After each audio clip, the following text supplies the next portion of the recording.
ঘোষ, তথাগত রায়, সত্যব্রত মুখোপাধ্যায়, রাহুল সিনহা, দিলীপ ঘোষ, সুকান্ত মজুমদার। এই 10 জনের নাম পরপর বলার পরে আপনারা নিশ্চয়ই এতক্ষণে প্রত্যেকে বুঝে গেছেন যে এই অর্ডারে 11তম মানুষটা এই মুহূর্তে আমার সামনে। পশ্চিমবঙ্গে বিজেপির 11তম সভাপতি শ্রমিক ভট্টাচার্যকে স্বাগত। শ্রমিক, প্রথম প্রশ্ন তো একটাই, তুমি লটারির টিকিট কবে কাটছো? গত বছর রাজ্যসভার সাংসদ, এবছর রাজ্য সভাপতি।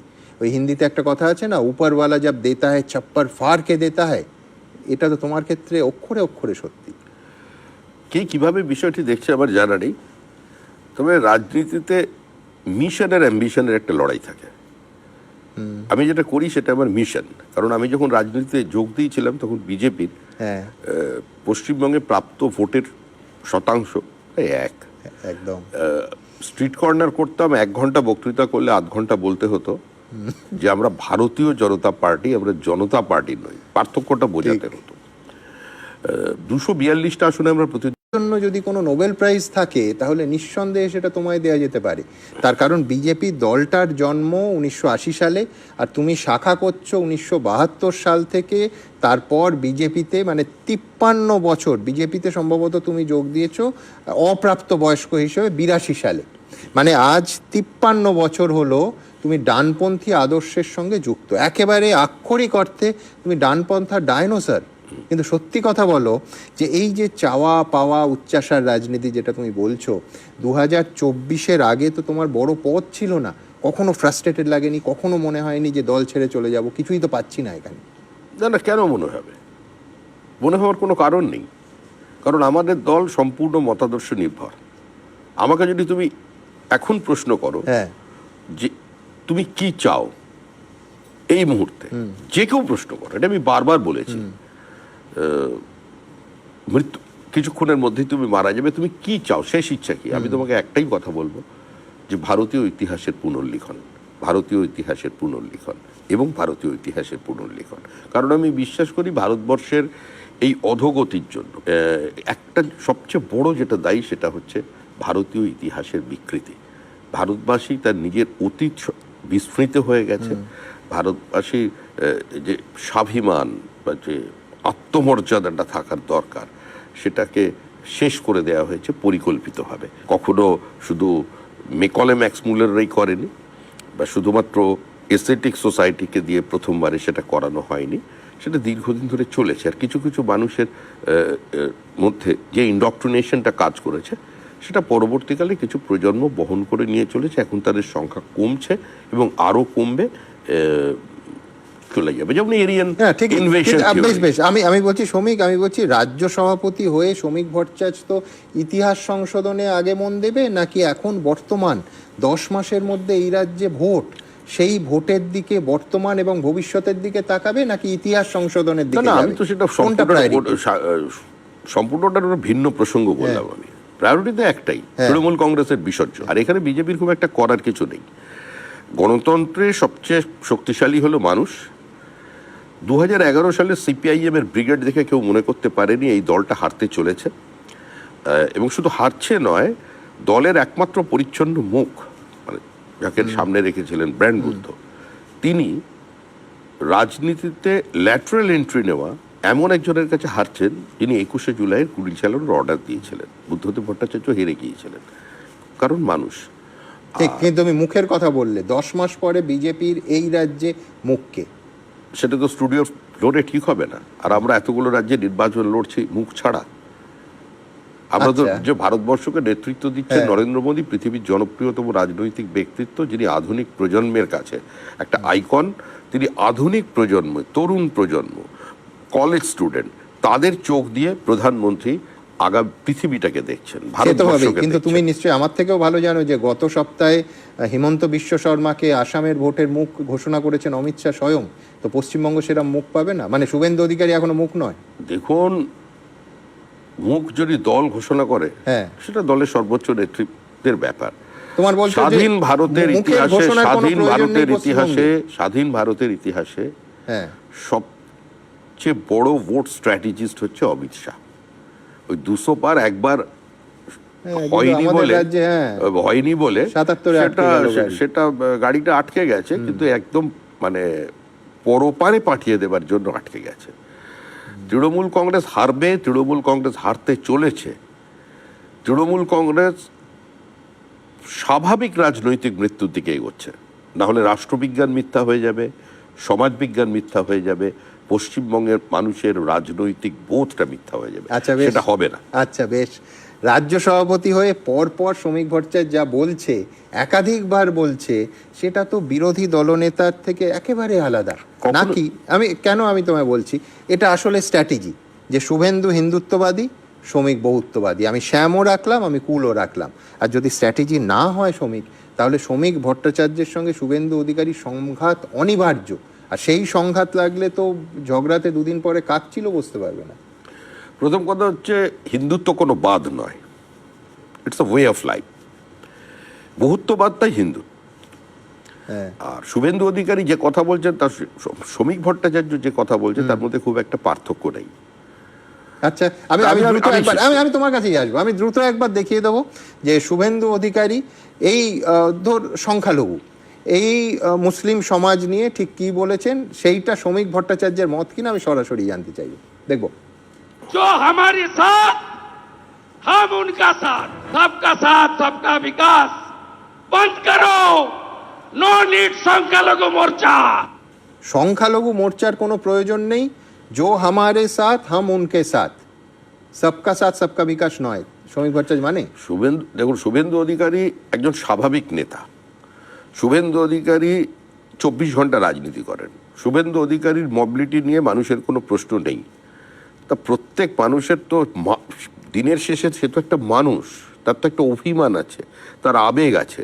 একজন মানুষ যিনি মুখ্যমন্ত্রীকে হারিয়েছেন, একজন মানুষ যিনি বিরোধী দলনেতা, সংসদীয় রাজনীতিতে যার জায়গা মুখ্যমন্ত্রীর পরেই, এবং তিনি যিনি এ রাজ্যে 2011 সালে তথাকথিত পালাবদলের একজন অন্যতম নিয়ামক শক্তি হিসেবে কাজ করেছিলেন, তিনি যদি কোনো সংখ্যালঘু এলাকায় ঢুকতে যায়, তার গাড়িতে পাথর পড়ে, দিনের পর দিন সেখান থেকে লোক নিয়ে এসে হিন্দুদের উপরে অত্যাচার করা হয়, সেখান থেকে তিনি উত্তেজক ভাষণ দিয়েছেন। কিন্তু আমি যেটা বলছি, পার্থক্যটা কোথায়? পার্থক্যটা হচ্ছে শাশ্বত নয়। আমি আবার বলছি, শুষ্কং কাষ্ঠং তিষ্ঠতি অগ্রে, দুটোর মানে অর্থ একই। আমার বক্তব্য হচ্ছে, শুভেন্দু যেটা বলছেন যে আসামের ডেমোগ্রাফি দেখুন, সেখানে এখানে ডেমোগ্রাফি থেকে অন্য আরো আমরা সেই অর্থে বিজেপি অনেক বেশি অসুবিধার জায়গায় আছে, কারণ সংখ্যালঘুর সংখ্যা অনেক বেশি পশ্চিমবঙ্গের থেকে। তারপরেও আসামে বিজেপি ক্ষমতায় আছে।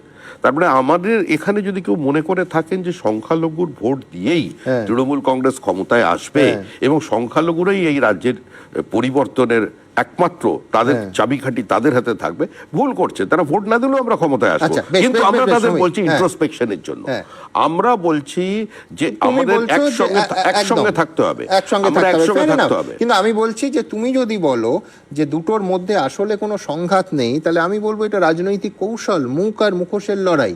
বিরোধীরা বলবে নাটক। বাজপেয়ীর ভূমিকায় এই 2025 সালে অথবা 26 সালে শ্রমিক ভট্টাচার্য অবতীর্ণ হয়েছে, আর আদবানির ভূমিকায় শুভেন্দু অধিকারী। শ্রমিক শিক্ষিত বাঙালি ভদ্রলোক শ্রেণীকে টানবে, আর শুভেন্দু অধিকারী কট্টর হিন্দুত্ববাদীদের। স্ট্র্যাটেজি এটা। কট্টর হিন্দুত্ববাদ বলে কিছু হতে পারে না তো। কট্টর হিন্দুত্ববাদ কিছু বলে কিছু হয় না, কোনোদিন হয়নি। পশ্চিমবঙ্গে এবারে যে নির্বাচনটা হতে চলেছে, সেই নির্বাচনের অ্যাকচুয়ালি রাশটা কোনো রাজনৈতিক দলের হাতে থাকবে না। এটা বাঙালি হিন্দু অস্তিত্ব রক্ষার প্রশ্ন। এটা জাতীয়তাবাদী শিক্ষিত মুক্ত মনের যে মুসলমানরা আছেন, তাদের যে সুশীল সমাজ আছে, তাদের অস্তিত্ব রক্ষার প্রশ্ন।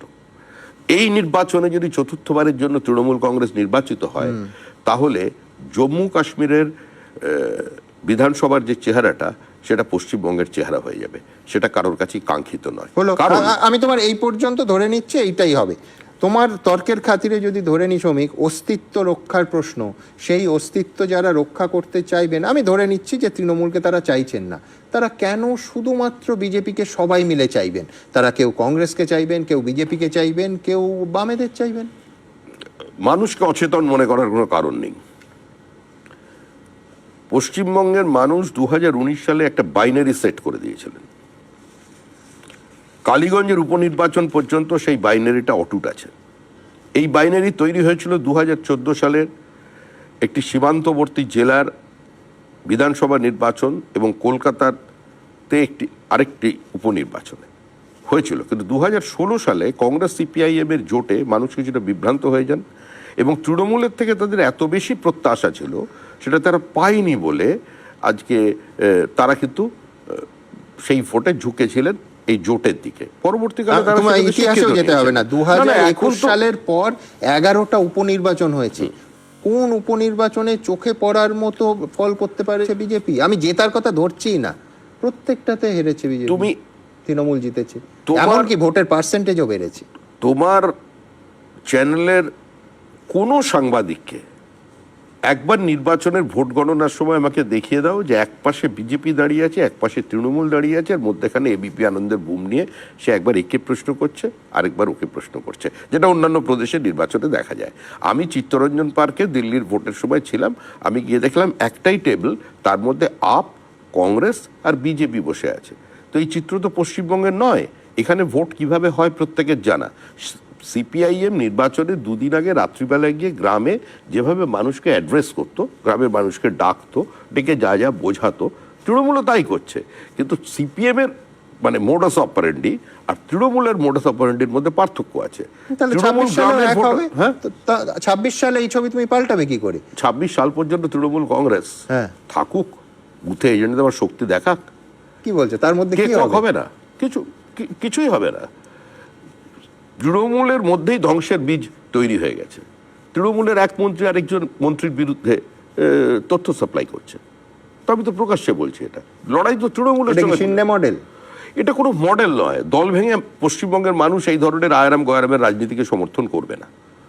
আজকে প্রকাশ্যে তপন দত্ত দিয়ে শুরু হয়েছিল হাওড়ায়, অত্যন্ত বিপরীত বালি। অবস্থার মধ্যে থেকে বালির তপন দত্ত রাজনীতি করতেন, প্রতিমা দত্ত হাওড়া গার্লস কলেজে ছাত্র পরিষদ করতেন। দুর্দণ্ড প্রতাপ সিপিএম এর যুগে ওইখানে কংগ্রেস করবার ক্ষমতা তপন দত্ত দেখিয়েছিলেন। সেই তপন দত্ত মারা গেলেন, প্রতিমা দত্ত দরজায় দরজায় ঘুরলেন, শেষ পর্যন্ত সিবিআই তদন্ত তিনি চাইলেন।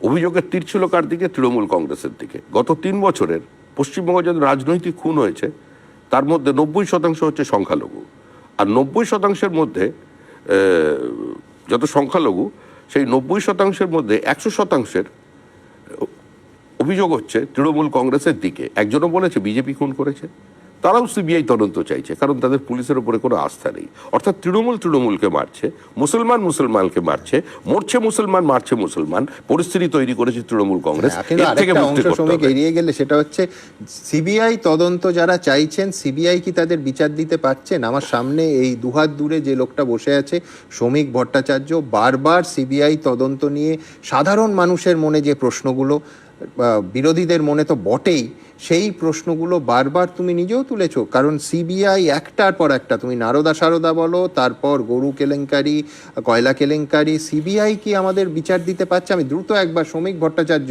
সিবিআই তদন্ত নিয়ে ঠিক কি বলেছিলেন দেখাবো। সিবিআই কেন তাদের নিজের হেফাজতে না আছে, জেল হেফাজতে চাইলে এর উত্তর দিতে পারবে সিবিআই। সিবিআইকে তো আর আমরা পরিচালনা করছি না। আমরা শুধু বলতে পারি এটুকুনি যে এই তদন্তের দীর্ঘসূত্রিতা তে আমরা বিরক্ত। আমরা চাই এই তদন্ত দ্রুত শেষ হোক এবং প্রকৃত দোষী যারা তারা জনসমক্ষে আসুক। শ্রমিক, শুধু এই তদন্ত নয়, তুমি সঠিক কথাই বলেছো যে বহু মানুষ সত্যি সিবিআই তদন্ত চেয়েছে, কিন্তু সিবিআই তাদের দ্রুত বাদ দাও, শেষ পর্যন্ত 10 বছর 12 বছর কেটে যাচ্ছে, সুবিচার কি দিতে পারছে না? আইন বা তদন্ত আবেগের উপরে চলে না।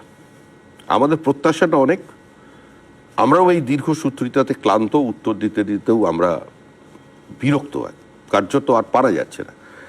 সাম্প্রতিককালে 2টো চার্জশিট এসছে, একটা আশার কিরণ দেখা যাচ্ছে। তবে আমরা বিশ্বাস করি যারা, আমি যদি ভোট পরবর্তী হিংসার কথা বলি, সিবিআই কিভাবে তদন্ত করবে? সেখানে বাড়ি বাড়ি গিয়ে পুলিশ বলছে আপনারা এফআইআরটা উইথড্র করুন, নাহলে আমরা প্রোটেকশন দিতে পারবো না। সাক্ষীদের হস্টাইল করে দিচ্ছে, বিভিন্ন জায়গায় প্রমাণ লোপের কাজ করছে। এই যে আরজিকর নিয়ে এত বড় ঘটনা, অ্যাক্লেম দ্য নাইট, সারা মানুষ স্বতঃস্ফূর্তভাবে দলবৎ নির্বিশেষে নেমে পড়লো। আমি রাস্তার উপরে 2 ঘন্টা দাঁড়িয়েছিলাম আর নিজের চোখে এক অদ্ভুত দৃশ্য দেখলাম। এলাকায় প্রতিষ্ঠিত 2 ব্যক্তি, একজন বিজেপির স্থানীয় নেতা এবং একজন এসইউসিআই এর নেতা, ভেবে দেখো, তারা দুজন একই মাইকে একসঙ্গে স্লোগান দিচ্ছে। এই পরিস্থিতি তৈরি হয়েছিল। কিন্তু দেখা গেল যখন সিবিআই তদন্তটা এলো ঘটনাচক্রে, তখন দেখা গেল সেখানে যে তারা আর কিছু অবশিষ্ট নেই, কোনো বায়োলজিক্যাল এভিডেন্স নেই। 3টে মৃতদেহকে সরিয়ে পানিহাটি শ্মশানে তার দাহ হয়ে গেছে, অন্য লোক টাকা দিয়েছে, ভ্যাজাইনাল সোয়াবকে নির্দিষ্ট টেম্পারেচারে রাখা হয়নি, প্লেস অফ অকারেন্সকে অল্টার করে দেওয়া হয়েছে, 100 লোক ঢুকে পড়েছে। কিন্তু যে ঘটনাটা বলছো সেটা সবে এই 9 তারিখ 1 বছর হবে। কিন্তু আমি যেটা বলছি, ধরো নারদায় যেখানে হাতে টাকা নিতে দেখা যাচ্ছে, সেইখানে সিবিআই তদন্ত কত দূর এগোচ্ছে, যেখানে পরিষ্কার এভিডেন্স এবং সেই এভিডেন্স তুমিও বলতে পারবে না যে কেউ ট্যাম্পার করেছে, সেই তদন্ত কোথাও এগোয়নি। আমি সরকারের কথা বলতে পারবো না, আমি ইডি সিবিআই মুখপাত্র নই, প্রতিনিধিও নই, আমি একটা দলের প্রতিনিধি। দল এই দীর্ঘসূত্রিতায় ক্ষুব্ধ।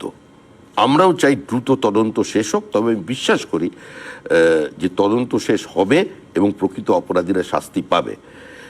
2021 সালের 2রা মের পরে 27 দিনে 56 জন বিজেপি কর্মী খুন হয়েছিল। 27 জন মহিলা প্রকাশ্যে এসে বলেছিলেন যে ভোট পরবর্তী হিংসায় আমরা গণধর্ষিতা হয়েছে। আমাদের কর্মীদের রক্ত যাদের হাতে লেগে আছে, যদি পাতালেও থাকে, তাদের টেনে বার করা হবেই।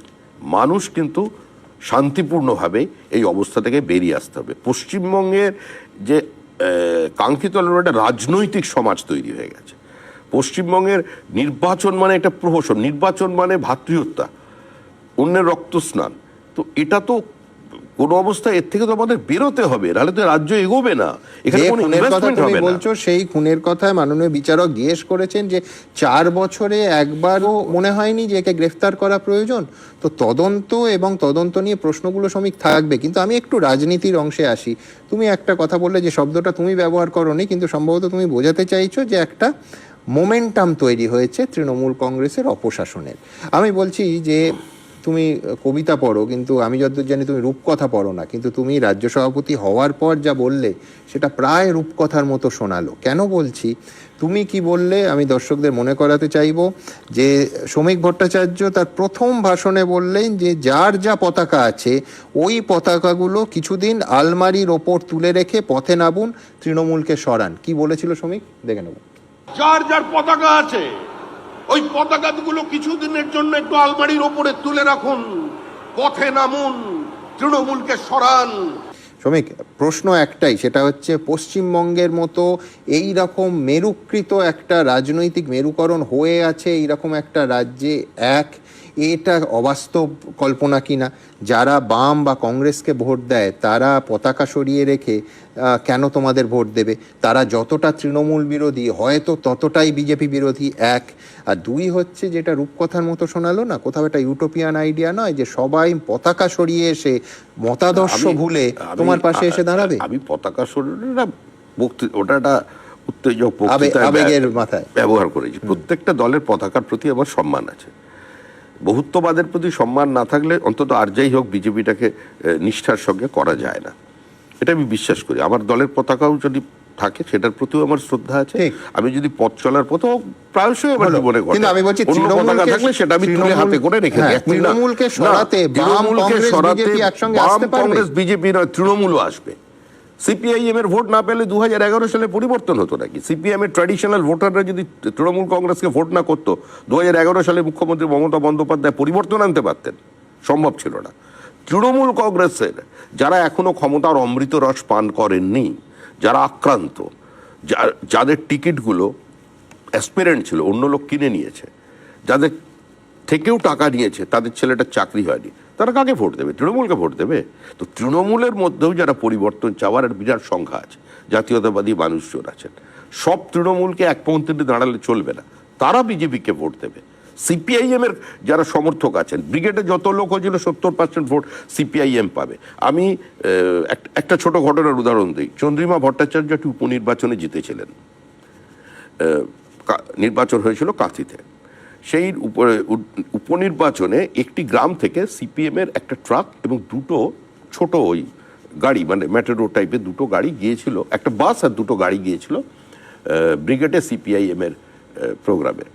কিন্তু যখন ফলাফল বেরোলো তখন দেখা গেল যে সিপিএম এর ভোট, সেই গ্রামে সিপিএম ভোট পেয়েছে 36 আর বিজেপি ভোট পেয়েছে সম্ভবত 173। তো এটা কি করে সম্ভব হলো? ওখানে তো আমাদের সিপিআইএম এর স্ট্রেংথ আমাদের থেকে বেশি, এবং তারা তো ভিজিবল, তারা তো মিটিংয়ে গেছে।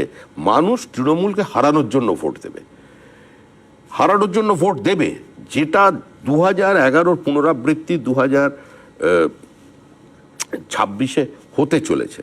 মানুষ তাহলে তো আমার bottom line বাংলা যে- বাঁচতে চায়, হ্যাঁ। বাংলা পরিত্রাণ চায়, বাংলা মুক্তি চায়। আমার বটম তৃণমূল লাইন হাতে তাহলে নেয়। শ্রমিক ভট্টাচার্য ভরসা রাখছে নেগেটিভ ভোটের ওপর। নেগেটিভ ভোট তো ভারতবর্ষের রাজনীতির একটা বাস্তবতা, এটা থেকে তো দূরে সরা যায় না। মানুষ তো বিরুদ্ধে ভোট দেন, মানুষ তো বিরুদ্ধে ভোট দেন। তবে হ্যাঁ, কেউ কোনো কাজ করলেন না, ভালো কোনো কাজ নেই, শুধুমাত্র অ্যান্টি ইনকামবেন্সির উপরে তো নির্বাচনে যেতে যায় না, বারবার মানুষের প্রত্যাশা নিয়ে নির্বাচন হয় না। শ্রমিক এই মুদ্রার উল্টো পিঠটা কি বলছে যে বিজেপি একার শক্তিতে পাচ্ছে না বলে তারা সমস্ত দলকে আহ্বান করে তৃণমূলকে সরাতে চাইছে। বিজেপি একার শক্তিতে পারছে বলে নয়, মানুষ একটা, বিজেপি এই সময় দাবি করেছে যে আমরা একার শক্তিতে সমস্ত যত বুথ হবে, এবার 20,000 বাড়ছে, সমস্ত বুথে এজেন্ট দিতে পারবো, সংখ্যালঘু বুথে এজেন্ট দিতে পারবো। এ ধরনের অবাস্তব দাবি তো বিজেপি করেনি, সম্ভব নয়। একটা বহুদলীয় রাজনৈতিক ব্যবস্থার মধ্যে প্রত্যেকে কিছু ভোট পাবে, কিন্তু ফল কি দেখা যাচ্ছে যে নো ভোট টু বিজেপিতে যারা অংশগ্রহণ করছেন, আমরা বলছি সামনে এসে করুন, সামনে দাঁড়িয়ে কংগ্রেস, সিপিআইএম, তৃণমূল, মমতা বন্দ্যোপাধ্যায়ের মুখ নিয়ে মোহাম্মদ সেলিম পদযাত্রা করুন। আমার বন্ধু শুভঙ্কর আছে, শুভঙ্করও বেরিয়ে পড়ুন, আগে তো কংগ্রেসই করেছে, তার তো অসুবিধা হওয়ার কথা নয়। আর সে তো মোটামুটি বিবৃতিই দিয়ে দিয়েছে যে তাদের তৃণমূল ছাড়াটা ভুল ছিল। অধীর রঞ্জন চৌধুরীকে সরিয়ে কংগ্রেস একটা বার্তা দিয়েছে তৃণমূলের কাছে যে আমরা আছি, আমরা যত উপেক্ষা, যত বঞ্চনা হোক কিন্তু না কেন আমি আছে। বলছি যে কিন্তু আমি যদি আমার দলের জন্য ভোট চাই, তাহলে বুঝে নিতে হবে যে আমি বিজেপির ভোট কাটছি এবং তৃণমূলকে ক্ষমতায় থাকতে সুবিধে করছি। প্রত্যেকটা দলের তার নিজস্ব অ্যাসপিরেশন থাকা উচিত এবং আছে, এবং থাকাটা অপরাধ নয়। আমরাও তো 2 থেকে 5% ভোট পেয়ে আমরা পরাজয় নিশ্চিত জেনেও, জমানত বাজেয়াপ্ত হবে নিশ্চিত জেনেও পার্টি করেছে। কিন্তু আরেকটা দিক মনে রাখতে হবে, যখন ভারতবর্ষ জরুরি অবস্থা জারি হয়েছিল তখন বহু রাজনৈতিক দল নিজেকে পতাকা ভুলে, এমনকি আমাদের দল 99 জন এমপি আমাদের জিতেছিল জনতা পার্টির টিকিটে, আমরা কিন্তু বিলীন হয়ে গিয়েছিলাম জনতা পার্টিতে একটা নির্দিষ্ট দেশের প্রয়োজনে। নেতার চেয়ে দল বড়, দলের থেকে দেশ বড়। দল মিলে তৈরি করেছিল। এখানে তো শ্রমিক ভট্টাচার্যের ডাক একমাত্র ঝান্ডা। আমার তো ঝান্ডা ডাকতো, আমি বলছি যারা সমস্ত ভোটার কারোর পুরাতন ভৃত্য নয়, ভোটারের একটা নির্দিষ্ট রাজনৈতিক বোধ আছে, এবং দিনের শেষে সেই রাজনৈতিক বোধ থেকেই সে কিন্তু তার ভোটাধিকারটা প্রয়োগ করে। আমাদের দাবি তাদের কাছে, ফেন্স সিটারদের কাছে, সিলেক্টিভ প্রতিবাদীদের কাছে, যারা বিভিন্ন সময় বিজেপির সমালোচনা করেন, বিজেপিকে ঘৃণা করেন, তাদের কাছেও বলছি। কারণ এই যে বাংলাদেশে যিনি ইন্দিরা গান্ধী যে দেশটা জন্ম দিয়েছেন, আজকে ইন্দিরা গান্ধীর নামাঙ্কিত লাইব্রেরিতে যে আগুন লাগলো তাতে কিন্তু আবুল বাশারের ফুলও পুড়ে গেছে। আর যিনি কবি আমাদের ত্রিশূলে কন্ডম লাগিয়েছিলেন, তার কবিতার বইটাও পুড়ে গেছে। সুতরাং বহুত্ববাদকে যদি বাঁচিয়ে রাখতে হয়, মত প্রকাশের অধিকারকে যদি কোনো সমাজে প্রতিষ্ঠা করতে হয়, প্রত্যেক নিজের দলের ঝান্ডা নিয়ে যদি নির্বাচনে প্রতিদ্বন্দ্বিতা করতে হয়, তাহলে যে পরিস্থিতি পশ্চিমবঙ্গে এখন তৈরি হয়েছে সেটা 46 থেকে ওর ফারাক কিছু নয়। এই ধর্মান্ধ মৌলবাদী ইসলামিক ফ্যাসিজম, এটা মানব সভ্যতার ক্যান্সার। আজকে সমস্ত সেই সমাজের মধ্যেও সেখানেও তাদের থেকে প্রতিবাদ বেরিয়ে আসা উচিত। তারা তাদের ভবিষ্যৎ প্রজন্মকে কি তৈরি করছেন? একজন আপনি সংখ্যালঘু নেতার নাম বলুন যারা সমাজে প্রতিষ্ঠিত, যারা যাদের ছেলে মেয়ে মাদ্রাসায় পড়াশুনো করেছে, ছেলে মেয়ে প্রত্যেকের 2, খুব বেশি হলে 3, আর যাদের আবেগটাকে কাজে লাগাচ্ছে তাদের পরিবারের দিকে তাকান। আমরা তো বলছি মুসলিমরা, আপনারা নিজেদের দিকে তাকিয়ে দেখুন গুজরাটের মুসলিম কি অবস্থায় আছে, যাকে মোহাম্মদ সেলিম নিয়ে এসে এ ডিওএফ তো শ্রমিক ভট্টাচার্য এবং নওশাদ সিদ্দিকী হুবহু এক কথা বলছেন যে পশ্চিমবঙ্গে নির্বাচন সত্য মানে তো সত্যই। মুসলমানকে মারবে, এবং আপনারা নেতাদের কথায় যাবেন না, আপনারা নিজেরা শিক্ষিত হন এবং ছেলে মেয়েকে, পরের প্রজন্মকে শিক্ষিত করুন। আমাদের লড়াই, আমাদের যে লড়াই সেটা মুসলিমের বিরুদ্ধে নয়, তাদের দারিদ্র্যের বিরুদ্ধে, তাদের অশিক্ষার বিরুদ্ধে। আমরা চাই যে তাদের সমাজের থেকে বেশি মানুষ সরকারি চাকরি করুক, রিজার্ভেশনের মধ্যে দিয়ে নয়, সরকারি চাকরি করুক, তাদের একটা সার্বিকভাবে আর্থসামাজিক উত্তরণ ঘটুক, তারা আরো বেশি ব্যাংকের লোন পাক, তারা স্টার্ট আপ করুন, তারা শিক্ষিত হোক, তারা মেন স্ট্রিমে আসুন, তারা সৈয়দ মুস্তফা সিরাজ, সৈয়দ মুস্তফা আলী, আমাদের কাজী নজরুল ইসলাম, তাদের পংক্তিতে দাঁড়ান। আফজল গুরুর রাস্তায় কেন দাঁড়াচ্ছেন? আপনাদের তো শিখিয়ে দেওয়া কিন্তু হচ্ছে। এই বক্তব্যের সঙ্গে যখন শুভেন্দু অধিকারী বলেন যে আমরা মুসলিম ভোটের জিতে আসিনি, অথবা একেবারে সরাসরি সংখ্যালঘু মোর্চা তুলে দেওয়ার কথা বলেন, তা তো মিলছে না। দেখুন, শুভেন্দু অধিকারীর যে বরঞ্চ আমি তোমায় বলছি যে 2004 সালের 24শে ফেব্রুয়ারি দিল্লির তালকোটরা স্টেডিয়াম থেকে সেই অটল বিহারী বাজপেয়ী সংখ্যালঘুদের উদ্দেশ্যে যা বলেছিলেন, ইতিহাস হয়ে আছে কোট আনকোট, যে আমাদের মধ্যে যদি পাঁচিলটা ভাঙা নাও যায়, একটা জানলা তো অন্তত খুলে রাখা যায়। সেই বার্তার পর তাহলে কি আমি বুঝবো যে শ্রমিক ভট্টাচার্য 21 বছর পর ওই মুসলিম ছেলেদের হাতে বই তুলে দেওয়ার কথা বলছে, কিংবা তাদের হাত থেকে তরোয়ালের বদলে কলম তুলে দেওয়ার কথা বলছে? ইনফ্যাক্ট তোমার বক্তৃতায় বহুদিন পর আমি অটল বিহারী বাজপেয়ী, লালকৃষ্ণ আদবানি, তপন শিকদার, জুলুবাবুদের নাম শুনলাম।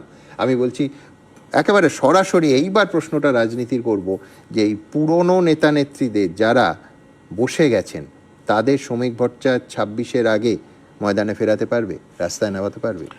পরাজয় নিশ্চিত জেনেও, জমানত বাজেয়াপ্ত নিশ্চিত জেনেও যারা সেদিন পার্টির প্রদীপ জ্বালিয়ে রেখেছিলেন, তারা প্রত্যেকে 26-এর নির্বাচনে সামনের সারিতে থাকবেন নতুনদের সঙ্গে।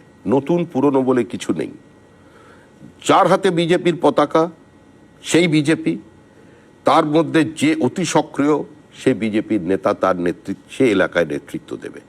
নতুন পুরনো বলে কোথাও কিছু নেই। এটা বিজেপির না, আছে তো বটেই, তুমি বলছো থাকবে না। নতুন না, এই বিতর্কের কোনো জায়গা নেই। নতুন না এলে কি করে বাড়বে? আমি কোথা থেকে, মানুষকে অর্ডার দিয়ে তৈরি করানো যায় নাকি? পুরনোদের এটা বোঝা উচিত যে পুরনোরা যদি শুধু থেকে যায়, মানে আমার সময় থেকে যারা রাজনীতি করছে, আমরা কি পশ্চিমবঙ্গে একটা বিধানসভা সিট জিতিয়ে নিতে পারবো আমাদের সংখ্যা নিয়ে? তো নতুন লোক তো চাই। সুতরাং নতুনদেরও বুঝতে হবে পুরনো মানুষগুলো ছিলেন বলেই একটা রাজনৈতিক সমীকরণ আজকে এই জায়গায় এসেছে। ফলে এটা নতুনেরও প্রয়োজন আছে, পুরনোরও প্রয়োজন আছে। এবং আমাদের দলের যদি গঠনতন্ত্র দেখা যায়, প্রতি 3 বছর অন্তর অন্তর আমাদের যে পরিবর্তন হয়, সেখানে নতুন মানুষকে নিয়ে আসা হয়, এজ গ্রুপ তৈরি হয়েছে। সুতরাং বিজেপি আমি গঠনতন্ত্র বুঝলাম, কিন্তু বিজেপি, আমি জানি না তুমি মানবে কিনা প্রকাশ্যে, যে এই মুহূর্তে একটা বড় সমস্যা হচ্ছে গোষ্ঠীদ্বন্দ্ব, এবং এত গোষ্ঠী এবং এত দ্বন্দ্ব। আমি জানি না, শোনা যায় সত্যি কিনা তুমি বলতে পারবে, যে তোমার সায়েন্স সিটিতে সংবর্ধনা অনুষ্ঠানের আগে শ্রমিক ভট্টাচার্য নাকি ব্যক্তিগতভাবে দিলীপ ঘোষকে ফোন করেছিলেন, কিন্তু দিলীপ ঘোষ পরের দিন প্রকাশ্যে বলেছেন যে সেই অনুষ্ঠানে কোনো অফিসিয়াল আমন্ত্রণই তাকে পাঠানো হয়নি। আমি বলছি শ্রমিক ভট্টাচার্যের হাতে তো কোনো ফেভিকল বা ডেনড্রাইট নেই যে সমস্ত গোষ্ঠীদ্বন্দ্বের ফাঁক ফোকরগুলো সে জুড়ে দিতে পারবে। প্রথম কথা, এখানে একটা ইনফরমেশনের ভুল আছে। কিরকম? সায়েন্স সিটি স্টেডিয়ামের মঞ্চে যে আমি গিয়েছিলাম, সেখানে আমিও আমন্ত্রিত ছিলাম। আমার জানা ছিল না মঞ্চটা কিরকম দেখতে হয়েছে। আমাকে দুপুর 12টার সময় জেপি নাড্ডা, আমাদের মাননীয় সর্বভারতীয় সভাপতি, আমি তখন এয়ারপোর্টে, প্রত্যেকটি প্রোগ্রামে আসতে হতো, তিনি আমাকে বলেন, আমরা সর্বসম্মতিক্রমে স্থির করেছি, একটা সিদ্ধান্ত নিয়েছি, তুমি গিয়ে নমিনেশন ফাইল করো। এইটা আমাকে বলেছিলেন। এবং তারপরে রবিশঙ্কর প্রসাদ যখন আসেন, তিনি, তার সঙ্গে আমার সম্পর্ক প্রায় 35 বছরের বেশি সময়, তাকে আমি রিসিভ করতে যাই। আমাকে পার্টি থেকেই বলা হয় যে ওনাকে অন্তত তুমি রিসিভ করতে যাও। আমি রিসিভ করতে চাই। এবার কারা আমন্ত্রিত, ওখানে কারা উপস্থিত থাকবে বিন্দুমাত্র জানা ছিল না। আমি যখন নমিনেশন ফাইল করতে যাচ্ছি আমার সল্টলেকের বাড়ি থেকে আমাদের দলীয় কার্যালয়, তখন আমি আমাদের যে কজন জীবিত সভাপতি আছেন, তথাগত রায়, অসীম ঘোষ, রাহুল সিনহা এবং দিলীপ ঘোষ, চারজনকে আমি ফোন করেছি। এবং গিয়ে আমি দেখলাম সেখানে রাহুল দাও ছিলেন এবং অসীম ঘোষরাও ছিলেন। নসীমদা মজা করে আমি ওখানেই বসে আছি সেটা বলেননি হয়তো আমাকে, কিন্তু তিনি দেখেছিলেন ওখানে বসেছিলেন। ফলে আমার সঙ্গে কারোর কোনো ব্যক্তিগত কোনো সমস্যা নেই, আমার সঙ্গে সকলের সম্পর্ক ভালো। এবং তৃণমূল কংগ্রেসের অনেক মন্ত্রী আমাকে ফোন করেছেন, নেতা ফোন করেছেন, মন্ত্রী নেই এরকম নেতারা ফোন করেছেন। সিপিআইএম পার্টির আমার থেকে সিনিয়র বা আমার সমবয়সী বা আমার থেকে বয়স কম এরকম অনেকে আমাকে ফোন করেছেন, বলে খুব ভালো লেগেছে সভাপতি। চলো সভাপতি হওয়াটা কি ব্যাপার, পার্টি তো একই পার্টি করে যাচ্ছি, না হলেও করতাম না। আমি বলছি ব্যক্তিগত সম্পর্ক তোমার সঙ্গে বহু নেতারই ভালো, এটা বলার অপেক্ষা রাখে না। এতটাই ভালো যে একটা সময় সম্ভবত 2016 সালে শ্রমিক খুব রটে গেল যে শ্রমিক ভট্টাচার্য তৃণমূলে যোগ দিচ্ছে। সম্ভবত পার্থ চট্টোপাধ্যায়ের সঙ্গে বা অন্য মন্ত্রীদের সঙ্গে সিনিয়র নেতাদের সঙ্গে তোমার এত ভালো সম্পর্ক সেই কারণেই। এটা বিজেপিতে কোনো ভুল বোঝাবুঝি সৃষ্টি হয় না, কোনোদিন সৃষ্টি হয়নি। বিজেপির কর্মীদের যারা বিজেপিটাকে চেনে এবং যাদের বিজেপি চেনে তাদের অন্তত এই বিশ্বাস আছে শ্রমিক ভট্টাচার্য আর যেটা করুক দল বদল করবে না। সুতরাং তাদের মনে কোনো প্রশ্ন থাকার কথা নয়। কিছু মানুষ তো এসব নিয়ে আলাপ আলোচনা করবে। পার্থ চট্টোপাধ্যায়ের সঙ্গে আমার ঘনিষ্ঠতা, তার পরিবার মানে তার যে অন্য ভাইরা আছে তার পরিবারের একটা বিরাট অংশ জনসংঘের সময় থেকে বিজেপি করেন।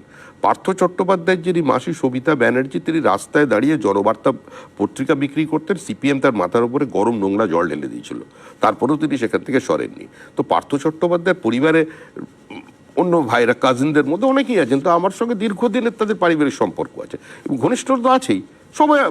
এটা তো লুকোনোর কি আছে? মুখ্যমন্ত্রী আমার সঙ্গে বিভিন্ন সময় কথা বলেছেন।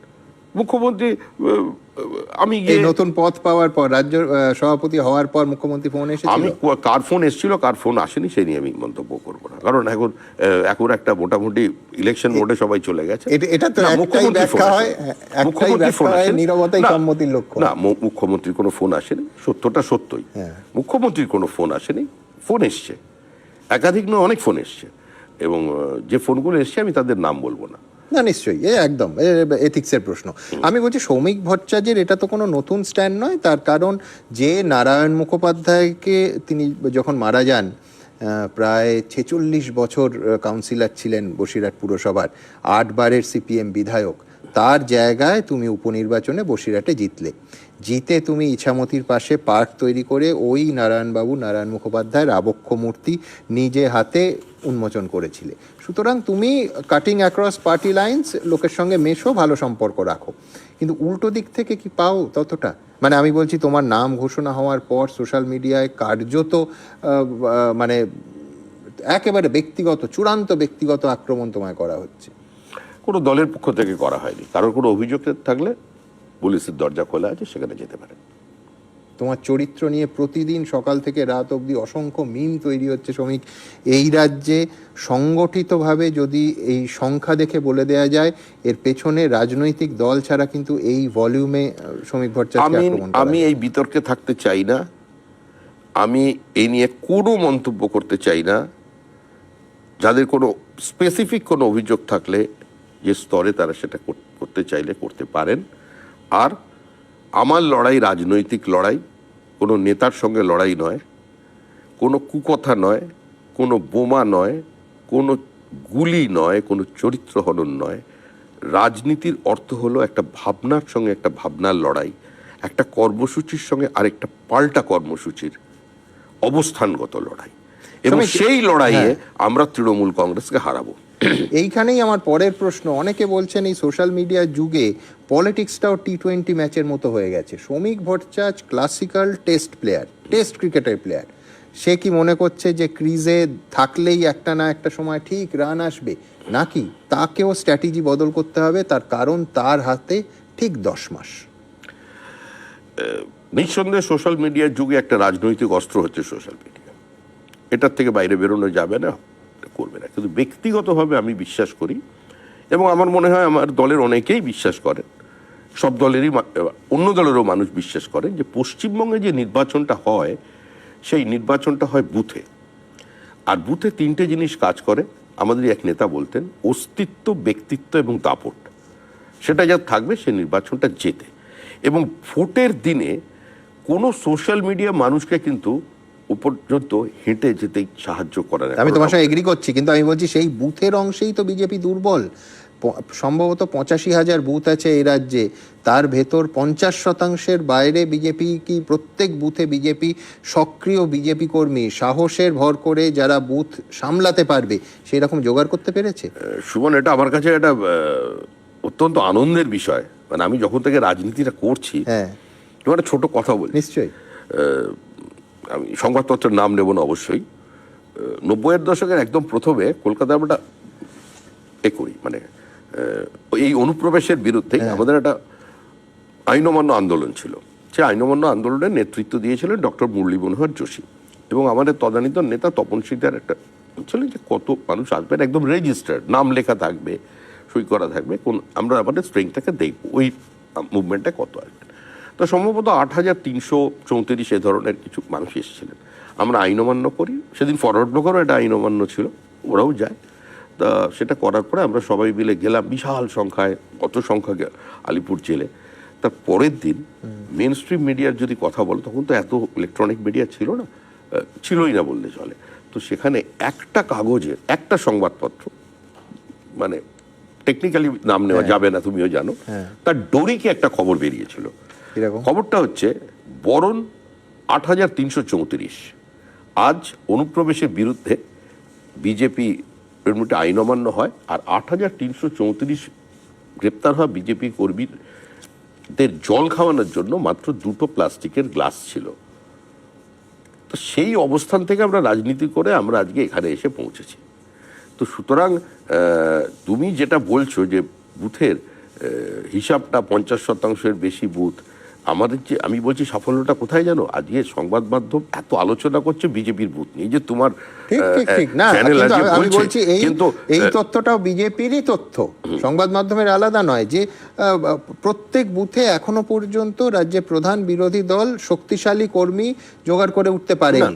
হাতে 10 মাস, আবার বলছি হাতে 10 মাস। প্রত্যেক বুথে আমরা যদি কেউ কোনো নেতা, সে বিরোধী দলনেতা থেকে শুরু করে যারা সংগঠনের দায়িত্বে আছে, কোনো নেতা কথা কোনোদিন বলবে না যে পশ্চিমবঙ্গের 100% বুথে আমরা শক্তিশালী বুথের এজেন্ট দিতে পারবো। আমরা জানি আমাদের লিমিটেশন সম্পর্কে আমরা অবহিত, কিন্তু যেভাবে দেওয়া হচ্ছে বিজেপির কোনো সংগঠন নেই, যেভাবে দেখানো হয়েছিল 2019 সালের আগে, যে সবাই হেসেই শুরু করতো অ্যাঙ্কাররা, আছে অমিত শাহ বলছেন 23টা আসন পাবে, তারাও কিন্তু হিসাব করতে পারেনি, হয়তো অনেক বিজেপি কর্মীও বিশ্বাস করেনি।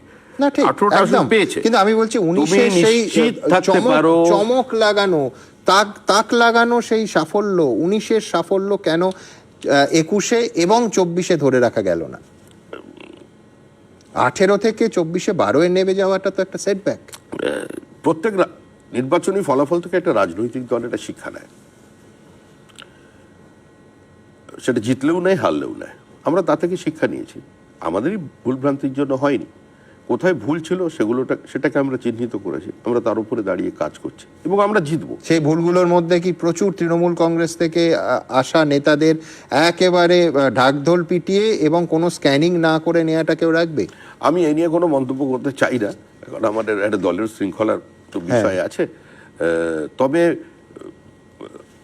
সেই সময় মনে হয়েছিল মানুষের যেটা পরিবর্তন হতে চলেছে।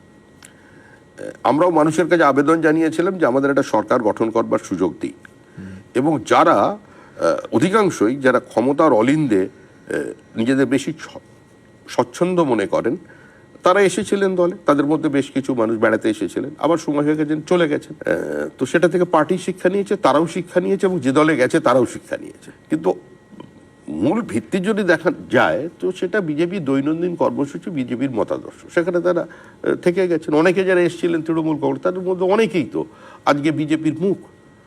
আজকে শুভেন্দু অধিকারী তো তৃণমূল কংগ্রেস থেকে এসছেন, আজকে তৃণমূল কংগ্রেস থেকে আসা শুভেন্দু অধিকারী বিরোধী দলনেতা এবং বিজেপির সঙ্গে তিনি সমর্থক হয়ে গেছেন, সিনোনিমাস হয়ে গেছেন, পরিশ্রম করছেন, সারা পশ্চিমবঙ্গ ছুটে বেড়াচ্ছেন। আপনি ভেবে দেখুন, রাজনীতি করছি তার মানে এই যে আমি বিরোধী দলনেতা। শুভেন্দু অধিকারী আমার ধারণা 3টে অত্যন্ত গুরুত্বপূর্ণ মন্ত্রক ছেড়ে এসেছিলেন। এরম বহুজন এসেছিলেন যে ওখানে তাদের সেই রকম দর ছিল না, একেবারে ওখানে তৃণমূলে কোলকে না পেয়ে বিজেপিতে এসেছিলেন, এবং বিজেপিও কোল বাড়িয়ে তাকে গ্রহণ করেছিল। তখন বিজেপির সেটা একটা স্ট্র্যাটেজি ছিল, তো সেটা কতটা সফল হয়েছিল কি হয়নি বা সে সেটা নিয়ে নিয়ে চর্চা হবে। কাটাছেঁড়া চলতেই পারে। আমি বলছি সেটা দলের শ্রমিক বিষয়। স্ট্র্যাটেজিরও তো পরিবর্তন হয়, যে এরকম এইখানে এই প্রথম দেখলাম যে সায়েন্স সিটির সভায়, ইনফ্যাক্ট দেখে ভালো লেগেছে, এটাও বলে রাখি জনান্তিকে, কিন্তু বাংলায় মঞ্চের ওপর, রাজনৈতিক মঞ্চের ওপর কালীঘাটের মায়ের ছবি। আমি বলছি বিজেপি কি এ রাজ্যের জন্য জয় শ্রীরাম স্লোগান থেকে জয় মা কালী স্লোগানে পরিবর্তিত হতে পারে? বিষয়টা এরকম নয়, ওটা খুব একটা মজার ব্যাপার এবং খুব চিন্তা ভাবনা করে ওটা আমরা রেখেছি। কিরকম? এর কারণ হচ্ছে জয় শ্রীরাম শব্দটা হ্যাঁ। মূল অর্থ কি? শ্রী শব্দের অর্থ সমৃদ্ধি, আর রাম স্ট্যান্ডস ফর ভ্যালুজ, সমৃদ্ধি এবং মূল্যবোধের জয় হোক, এটাই হচ্ছে জয় শ্রীরাম। কিন্তু পশ্চিমবঙ্গে যেদিন মুখ্যমন্ত্রী জয় শ্রীরাম শুনে রেগে গিয়ে বললেন গালাগালি, সেদিন থেকে জয় শ্রীরামটা হয়ে গেল একটা প্রতিবাদের শব্দ। হ্যাঁ, ন্যারেটিভটা পাল্টে গেল, তখন প্রতিবাদ হয়ে গেল জয় শ্রীরাম। তো সেটা একটা ভিন্ন দিক। আর কালীর ছবিটা এ কারণেই লেখা আছে, কারণ তিনি তার প্রতিবেশীকে বলে দিয়েছেন, মানে মা কালী কালীঘাটে, যে আমি তোমার ফাইল নিতে পারলাম না, আমি আর বাঁচাতে পারবো না। আর কালী কলকাতাওয়ালি যখনই বাইরে থেকে আসেন সবাই কালীঘাটে যেতে চান, এটাও একটা দিক। এবং ওই কালীটা দিয়ে আরেকটা সিম্বলাইজ করা আছে ওখানে, যেটা হচ্ছে যেদিকে হাঁটছে, মানে যেভাবে যে ভাষায় মন্ত্রীরা কথা বলছেন, ঈদ উল ফিতরের মঞ্চ থেকে মুখ্যমন্ত্রী যা বললেন, তাতে বাংলাদেশে তো কালী মন্দিরগুলো ধ্বংস হয়ে যাচ্ছে, আস্তে আস্তে তো হচ্ছে। কালীর আমাদের উল্টোডাঙ্গা পর্যন্ত চলে এসছে, ওখানে তো পুজো প্যান্ডেলে বোমা মেরে দিয়েছে, পুলিশের গাড়িতে আগুন লাগিয়ে দিয়েছে। তো ধীরে ধীরে এগোচ্ছে। কালীঘাটের কালীমাকে সুরক্ষিত করতে হবে, সেটা সামনে রাখা, যে ওই পর্যন্ত এগোসটা এলে কিন্তু মুশকিল আছে। হ্যাঁ, অবশ্য মা গোটা পৃথিবীকে সুরক্ষিত রাখেন, কিন্তু আমি বলছি তো, আমি জানি না তোমার মায়ের প্রতিমাকে সুরক্ষিত রাখা, হ্যাঁ, সেটা বিজেপির দায়িত্ব না নিলেও চলবে, কিন্তু কে দায়িত্ব নেবে? না, আমার না, সাধারণ মানুষ, ভক্ত, গোটা পৃথিবী জোড়া ভক্তবৃন্দ। সেই কিন্তু আমার প্রশ্নটা আলাদা, সেই ভক্তবৃন্দ কি বাংলাদেশে ছিল না? কবিতা কি বাংলাদেশে ছিল না? যে চিন্ময়ানন্দ গ্রেপ্তার হয়েছে, এখনো জেলে, তিনি শেষ কি বলেছিলেন? তিনি বলেছিলেন, এই বাংলাদেশ আমাদের দেশ, এই দেশ ছেড়ে আমরা যাব না, আমরা 4007 কিলোমিটারের বর্ডারকে শত্রুদের হাতে তুলে দেব না, এই মাটিতেই আমরা থাকবো, আবার আসিব ফিরে ধানসিঁড়িটির তীরে। যখন তিনি চিলের কথা বলছেন, শঙ্খ চিল কিংবা শালিকের বেশি চিল উড়ে গেল। আমি তারপর থেকে কবিতা পড়তে আমার কষ্ট হচ্ছে। ভদ্রলোক অ্যারেস্ট হওয়ার দিন 15 আগে আমার বাড়িতে এসেছিলেন সল্টলেকে, এবং যখন হঠাৎ ওনার ফোন থেকে আমার বেশ কয়েকবার ফোনে কথা হতো, ফোনটা ধরলাম, তখন দেখলাম, আমি বললাম স্বামীজি বলুন, ওপার থেকে উত্তর এলো যে প্রথম ফোনটা আপনাকে করলাম, ওনার ফোনটা নিয়েছি, এই 2 মিনিটও হয়নি ওনাকে এখন গ্রেপ্তার করেছে। আর যে ছেলেটি ফোন করেছিল সে এখন এই মুহূর্তে জেলে, আমার বাড়িতে তার ছবি আছে, এবং একটার পর একটা এখনো তোমায় জানিয়ে রাখি পরের পর নতুন মামলা দেয়া হচ্ছে। কিন্তু শ্রমিক, আমি বলছি যে তোমাদের মঞ্চে কালীঘাটের মায়ের ছবি থাকার পর রাজ্যের একজন মন্ত্রী প্রেস কনফারেন্স করে বললেন যে এতে আমাদের হিন্দুদের ভাবাবেগ আহত হয়েছে, কেন রাজনীতির মঞ্চে মায়ের ছবি এইভাবে ব্যবহৃত হবে? যখন ঈদ উল ফিতরের মঞ্চ থেকে বলা হয় হিন্দু ধর্ম গন্ধা ধর্ম, তখন রাজনৈতিক আবেগ আহত হয়নি। যখন কলকাতার মহানগরীর প্রকাশ্যে দাঁড়িয়ে দাওয়াতে ইসলামের কথা বলছেন এবং যারা হিন্দু হয়ে জন্মেছেন তারা প্রত্যেকে দুর্ভাগা, তখন ওই মন্ত্রী একবারের জন্য তার প্রতিবাদ করেছেন? যখন দাঁড়িয়ে মুর্শিদাবাদে বলা হচ্ছে যেখানে আমরা 70% হিন্দু, 30% 1 ঘন্টার মধ্যে কেটে ভাগীরথীর জলে ভাসিয়ে দেব, তখন তিনি প্রতিবাদ করেছেন? তো সুতরাং আমি তোমায় থামাচ্ছিলাম না একটাই কারণে, যে আমি দেখতে চাইছিলাম যে এইটা শুভেন্দু অধিকারীর মেরুকরণের রাজনীতির সঙ্গে মিশে যায় কিনা। মিশে যাচ্ছে? দেখুন, মেরুকরণের রাজনীতি বলতে বলতে বিজেপি কিন্তু 2 থেকে 303-এ পৌঁছেছিল। আজও 20টা রাজ্যের বেশি বিজেপি ক্ষমতায় আছে। সুতরাং এই যে বিজেপি প্রতিহিংসার রাজনীতি, বিভাজনের রাজনীতি করে, এটা সম্পূর্ণ ভুল। বিজেপি শাসিত রাজ্যে দাঙ্গা নেই। বিজেপি শাসিত রাজ্যে কোনো মুসলিম মহিলাও কোনোদিন দাঁড়িয়ে বলেনি, ভারতবর্ষে কোথাও বলেনি, যেটা মুর্শিদাবাদে দেখা গেল যে একজন মহিলা, হিন্দু মহিলা বিবাহিতা, তিনি বিএসএফকে বলছেন, এবং তোমার চ্যানেল বারবার সেটাকে দেখিয়েছে, একদম আমাকে গুলি করুন। মুর্শিদাবাদে ঘর ছেড়ে মালদায় সারা রাত নৌকো, একটা সোনার গয়না কোনো রকম ভাবে এসে পৌঁছেছেন মালদার তীরে, ভাবা যায় না। কিন্তু আমি বলছি শ্রমিক, এই মুর্শিদাবাদ, এই কলকাতার কাছেই যে ঘটনা ঘটলো মহেশতলায়, ভয়ঙ্কর ঘটনা, সেই সমস্ত বাংলাদেশ, মুর্শিদাবাদ, মহেশতলার পরও যখন কালীগঞ্জে ভোট হয়, তাতে বিজেপি প্রায়, আমি তোমার সঙ্গে একমত, এক্ষুনি তুমি বলবে, আগেই আমি বলে দিই যে 110টা বুথে, হিন্দু প্রধান বুথে বিজেপি এগিয়ে আছে। কিন্তু বটম লাইনটা এইটা যে প্রায় 3.5% ভোট তোমাদের কমেছে, অন্যদিকে তৃণমূল এবং কংগ্রেস, বাম সমর্থিত কংগ্রেস, তাদের 2% ভোট বাড়িয়েছে। তো মেরুকরণ কি শেষ পর্যন্ত ওই 10 মাস পরে শ্রমিক ভট্টাচার্যের মতো টার্ন হাসি আউট কত ফোটাবে? ছিল? 61 থেকে পার্সেন্টেজ করছি, turn out যাই হোক। আমি হিন্দু মুসলমানের রাজনীতি বিশ্বাসী নই, বিজেপিও বিশ্বাসী নয়, বিরোধী দলনেতাও বিশ্বাসী নয়, আমি আবার বলছি দায়িত্ব নিয়ে। 61 থেকে 67% টার্ন আউটটা কেন হয়নি? মানুষ চেনাতে চাইছে না। এর পরমুহূর্তেই তখন যারা জলের লাইন কাটবে, তুমি যখন বলছো তাদের- ফিয়ার ফ্যাক্টর। হ্যাঁ, Fear অবশ্যই factor। ফিয়ার ফ্যাক্টর কাজ করেছে, কিন্তু সেই ফিয়ার ফ্যাক্টর 2026-এর নির্বাচনের আগে থাকবে না। 2021-এর কিসে নির্বাচনে তোমার এই ভরসাটা আসছে যে 26-এ এই ছবিটা পাল্টাবে? মানুষের উপরে বিশ্বাস। মানুষ তো গুন্ডাদের প্রতিহত করবেন না, করবে তো নির্বাচন কে কমিশন, গুন্ডা কেন্দ্রীয় বাহিনী এবং পৃথিবীর কোন সুষ্ঠু ভোটের স্বার্থে। যুগে যুগে সমস্ত গুন্ডা বাহিনীকে ধ্বংস করেছে মানুষ। মানুষ যদি খালি হাতে বাস্তিলের দুর্গ ভেঙে দিতে পারে, মানুষ যদি বার্লিনের পাঁচিল ফেলতে পারে, মানুষ যদি পূর্ব ইউরোপে হেজিমনিকে শেষ করতে পারে, মানুষ যদি ইদি আমিনের মতো শাসককে দেশ থেকে সরাতে পারে, তাহলে এই মানুষই পারবে।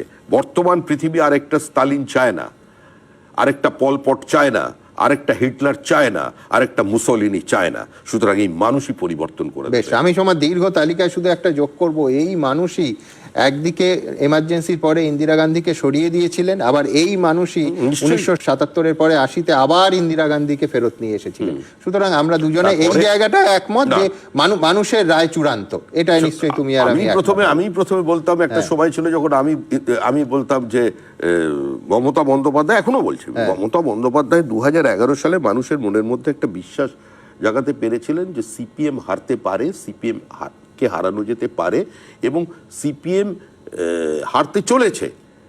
তো তিনি তখন ছিলেন স্বপ্নের মেঘবালিকা, বিশ্বাস করাতে পেরেছেন। কিন্তু সেই স্বপ্নের মেঘবালিকা আজকে ঠাকুরমার ঝুলি। আজকে মানুষ বলছেন যে জানি না কেন এমন হয়, তুমি আর নেই সে তুমি।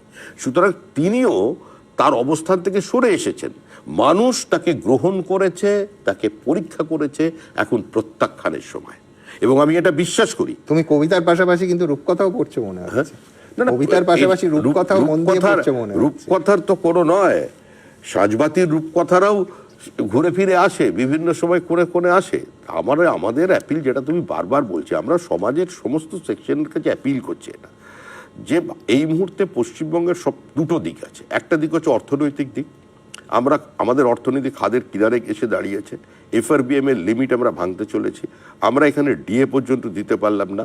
বাঙালির পরিচয় কি? কুলি, হয় আইটি কুলি, লেখাপড়া জানলে, গ্র্যাজুয়েট ইঞ্জিনিয়ার, তোমার অফিসের পাশে 18,000 টাকা বাইরে চাকরি করছে। আমাদের রাজ্যে যারা লেখাপড়া কম জানে, তারা আজকে বিভিন্ন জায়গায় পরিযায়ী শ্রমিক হয়ে গেছে।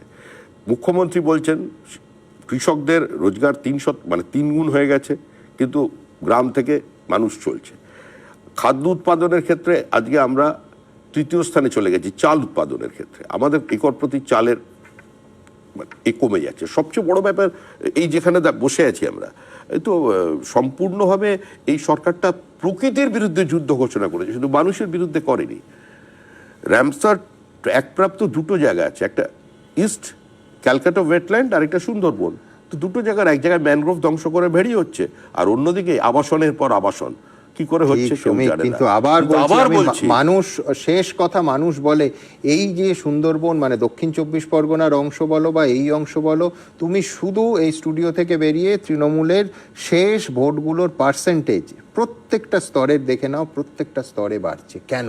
সেইখানেই তো তোমাদের মানে বিরোধীদের ব্যর্থতা। পশ্চিমবঙ্গের, হ্যাঁ, বিরোধীদের ব্যর্থতা আছে। পশ্চিমবঙ্গের নির্বাচনের সঙ্গে ভারতবর্ষের অন্য প্রান্তের নির্বাচনের একটা মৌলিক পার্থক্য আছে।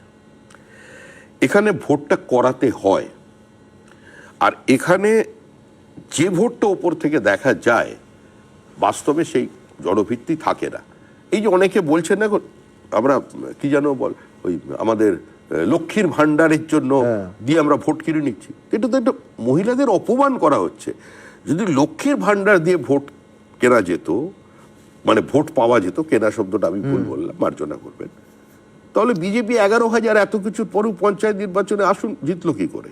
না, লক্ষ্মীর ভান্ডারকে তুমি যদি না, না, গুরুত্বপূর্ণ না, না মনে না, না, করো, গুরুত্বপূর্ণ তাহলে মনে তুমি করছি না। অন্নপূর্ণার ভান্ডারে 3,000 টাকা দেওয়ার প্রতিশ্রুতি শুভেন্দু অধিকারী দেন কেন? শুভেন্দু অধিকারী কেন দেবে? পার্টির ঘোষিত অবস্থা। আমরা লক্ষ্মীর ভান্ডারকে গুরুত্বপূর্ণ বলছি না, আমি বলছি মানুষকে কিভাবে অপমান করা হচ্ছে, এটা আমি তৃণমূলকে বলছি না। যারা বিশ্লেষণ করছেন যে মমতা বন্দ্যোপাধ্যায়ের সাফল্যকে, তারা বলছেন ও কোনো ব্যাপার নয়, লক্ষ্মীর ভান্ডারের টাকা নিয়ে মহিলারা ভোট দিয়ে দেবেন। এটা তো মহিলাদের অপমান। সেটা যদি হতো তাহলে বিজেপি 11,000 আসন পেল কি না, করে? তাহলে তো আমার মহারাষ্ট্রে লাডলি বহিন যোজনা স্ট্রাকচারালি একই। সোশ্যাল দুটোর মধ্যে, ওয়েলফেয়ার হ্যাঁ। স্টেটে ডোল থাকবে, সোশ্যাল ডোল ওয়েলফেয়ার থাকবে এবং ডোল দেওয়ার মধ্যে প্রতিযোগিতাও থাকবে। এ বলবে 1,500 দিচ্ছে, ও বলবে 3,000 দিচ্ছে। প্রতিযোগিতা যাবো, কিন্তু তার সঙ্গে এক্স্যাক্টলি মহারাষ্ট্রে যাই হয়েছে। একদম। কংগ্রেস আর বিজেপির তো ঠিক আছে। প্রায় দাঁড়িপাল্লা নিয়ে বসার মতো অবস্থা দাঁড়িপাল্লা নিয়ে হয়েছে। বসা, দোকানদারি চলবে, ডোল দেওয়া দোকানদারি, একদম। চলবে। হ্যাঁ। যদি বলো চলবে, তোমার আমি শব্দবন্ধ মেনে নিই, আমি বলছি চলবে, কিন্তু তার সঙ্গেও শিল্পের সুস্থ প্রতিযোগিতা এবং শিল্পায়নের পরিবেশ তৈরি করতে হবে, বিনিয়োগ বাড়াতে হবে, কর্মসংস্থান তৈরি করতে হবে। যত দিন যাবে অর্গানাইজ সেক্টরে সরকারি চাকরি কমবে, কিন্তু পাল্লা দিয়ে বেসরকারি চাকরি বাড়বে। আমাদের ছেলেরা শুধুমাত্র কলকাতার ডেলিভারি বয় হবে না, বাংলা থেকে মেধা এবং বাংলা থেকে পুঁজি বাংলার বাইরে যাবে না। আমরা শিল্পপতিদের কাছে করজোড়ে অনুরোধ করছি, একটা বছর অপেক্ষা করুন, পরিস্থিতির পরিবর্তন হবে, ফ্লাইট অফ ক্যাপিটাল বন্ধ করুন। এখানে আমাদের মেধা আছে, আমাদের টোপোগ্রাফিক্যাল অ্যাডভান্টেজ আছে, আনইন্টারাপ্টেড ওয়াটার সাপ্লাই আছে, আমাদের বিদ্যুৎ আছে, আমাদের টাকা আছে, আমাদের পাশে ঝাড়খণ্ড আছে, আমাদের পাশে উড়িষ্যা আছে, আমাদের কিছুদিনের মধ্যে 100 স্কোয়ার কিলোমিটারের মধ্যে থেকে তেল বেরোবে। উত্তর 24 পরগনা রসনগরে we are sitting on the hotbed of oil. আমাদের পশ্চিম মেদিনীপুর, এটা আবার আমি বলছি, শ্রমিক ভট্টাচার্য এখনো পর্যন্ত যা বললো সেটা হচ্ছে একদিকে তৃণমূলের অপশাসন, আর একদিকে আমরা এলে কি দেব। আমি বলছি যে কে বলবে যে ভোটটা মোটামুটি 10 মাস দেরিতে, আমার মনে হচ্ছে ভোটটা এসেই গেছে। কিন্তু হ্যাভিং সেড দ্যাট, আমি এইখানে শ্রমিক, আমার শেষ প্রশ্নটা, র্যাপিড ফায়ারের আগে শেষ প্রশ্নটা তোমায় করব, সেটা হচ্ছে কতটা কঠিন চ্যালেঞ্জ, হাতে সময় কম, শ্রমিক ভট্টাচার্য টেস্ট প্লেয়ার, তুমি যে আবেদন সবাই মিলে একসঙ্গে লড়ার আবেদন দিয়েছো, তা কংগ্রেস বাম একই সঙ্গে পর মুহূর্তে নস্যাৎ করে দিয়েছে। অর্থাৎ বিজেপিকে তার বিরোধী ভোট ভাগাভাগির বাস্তবতা মেনে কংগ্রেস এবং বামেদের সঙ্গে লড়ে তৃণমূলকে চ্যালেঞ্জ দিতে হবে। সম্ভব 10 মাসের মধ্যে? আমরা তৃণমূলকে হারাবো, তৃণমূল হারতে চলেছে, তৃণমূল হারবে, এবং আমরা নবান্ন থেকে নয়, আমাদের 2026-এর মুখ্যমন্ত্রী রাইটার্স থেকে সরকার পরিচালনা করবেন। বেশ, এবার সরাসরি র্যাপিড ফায়ারে চলে যাব। অটল বিহারী বাজপেয়ী না নরেন্দ্র মোদী? দুজনেই। লৌহ পুরুষকে লালকৃষ্ণ আদবানি না Amit Shah? Lalkrishna Advani tallest leader of the biggest democracy, এই দুটোর মধ্যে তুলনা হয় না। একদিকে লালকৃষ্ণ আদবানির মাপের উচ্চতার নেতা ভারতবর্ষে খুব কম জন্ম নিয়েছেন, এবং অমিত শাহ সেটা বিশ্বাস করেন, তার পথ থেকে শিক্ষা নিয়েছেন অমিত শাহ। পশ্চিমবঙ্গে জয় শ্রীরাম না জয় মা কালী? স্লোগান একটাই, 2026-এর নির্বাচন তৃণমূলের বিসর্জন। তপন শিকদার না দিলীপ ঘোষ? তপন শিকদার এবং দিলীপ ঘোষ দুজনকে সঙ্গে নিয়েই, একজনের স্মৃতি আরেকজনের উপস্থিতি, দুটোকে সঙ্গে নিয়েই বিজেপি তৃণমূলকে সরিয়ে দেবে। তুলনামূলকভাবে ভালো কোনটা, বাম জামানা না তৃণমূল জামানা? এই প্রশ্নটাই তো মানে এ তো উত্তর দেওয়া কঠিন বলছি না, মানে উত্তর দেওয়াটাই ঠিক নয়। কারণ ঠিক নয় এই কারণেই বলছি যে একটা ছিল, তুমি তো মাঝে মাঝে বুদ্ধবাবুর প্রশংসা করো, জ্যোতিবাবুর ইস্যু ভিত্তিক প্রশংসা করো, তুমি তো উদারভাবে বিরোধীদের দেখো। তো কোন বামেদের 34 বছর না এখনো পর্যন্ত যে মমতা বন্দ্যোপাধ্যায় বলতে যাই যে বহু কর্মীরা যাদের বাড়ি সিপিআইএম পুড়িয়ে দিয়েছিল, খুন করেছিল, যাদের শরীরে বোমা স্প্লিন্টারের দাগ আছে আমার মতো, মানে সিপিএম এর ভালোবাসার ছোঁয়া আছে বা অনুরাগের ছোঁয়া, যে ভাষাই বলো কিনা, তারা তৃণমূলের অত্যাচার সেটাকে ভুলিয়ে দিয়েছে। ফলে এরা দুজনেই সমান্তরালভাবে পশ্চিমবঙ্গকে ধ্বংস করার কাজে লিপ্ত ছিল। তা এখন আর একজন কবি তো বলে দিয়েছেন, কবির উপরে কোন কথা আছে, তিনি তো বলেছেন মুখ্যমন্ত্রী Mamata Bandyopadhyay the mother of the নিও কমিউনিজম। তো সেখানে তো আমরা মতবাদগতভাবে বিরোধী, সম্পূর্ণ কমিউনিজমের বিরোধী। মুখ্যমন্ত্রী হিসেবে কাকে এগিয়ে রাখবে, মমতা বন্দ্যোপাধ্যায় না বুদ্ধদেব ভট্টাচার্য মুখ্যমন্ত্রী হিসেবে? আমি ব্যক্তিগতভাবে বিশ্বাস করি রাজনীতিতে রাজনৈতিক আঙ্গিক কিংবা রাজনৈতিক প্রেক্ষিতেই আলাদা। এখানে মুখ্যমন্ত্রীর একটা খুব একটা বেশি ভূমিকা থাকে না। বেশ, তাহলে আর মমতা বন্দ্যোপাধ্যায় কে আমি একজন বিরোধী দলনেত্রী, আমি এক্স্যাক্টলি আমার পরের র্যাপিড ফায়ার এটাই শ্রমিক, যে বিরোধী নেতা বা নেত্রী হিসেবে কার পারফরমেন্স বেটার? যতদিন বিরোধী নেত্রী ছিলেন মমতা বন্দ্যোপাধ্যায়, না বর্তমান বিরোধী দলনেতা তোমাদের শুভেন্দু অধিকারী? এই মুহূর্তে শুভেন্দু অধিকারী পারফরমেন্স আপনি কি বলছেন?